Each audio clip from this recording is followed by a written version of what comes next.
на данном этапе процент исполнения строительства очень высокий. Ведутся работы по всем видам работ. То есть общее здание, корпус здания уже стоит.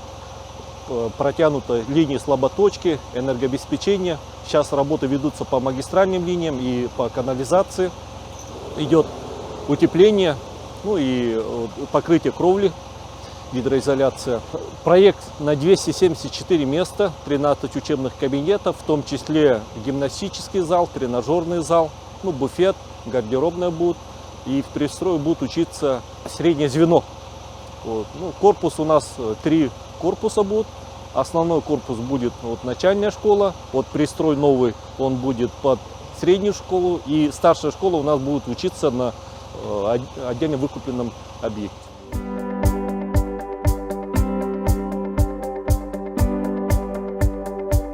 Ремонт кровли, штукатурные, малярные работы потолков, стен. А в коридорах мы сделали Армстронг, чтобы было эстетично. Кроме этого, заменили все деревянные окна на пластиковые, заменили все старые двери на антивандальные, влагостойкие двери, полы тоже в кабинетах линолеумы, а в коридорах керамическими плитками заменили. Кроме этого, у нас ремонт ведется во всех кабинетах, в столовой, в спортзале, в актовом зале, подсобных помещениях, и, конечно же, наши туалеты.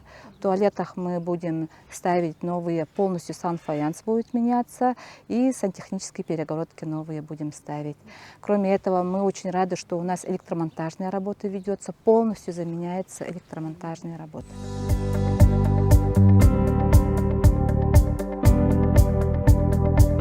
Думаю, очень значимо то, что в год столетия ЕССР, в год 115-летия нашей школы, этот новый учебный год начнется в обновленной школе, в обновленном здании, после такого долгожданного капитального ремонта. И дети, и родители, и учителя все участвовали в проекте. Какой хотят они видеть эту школу.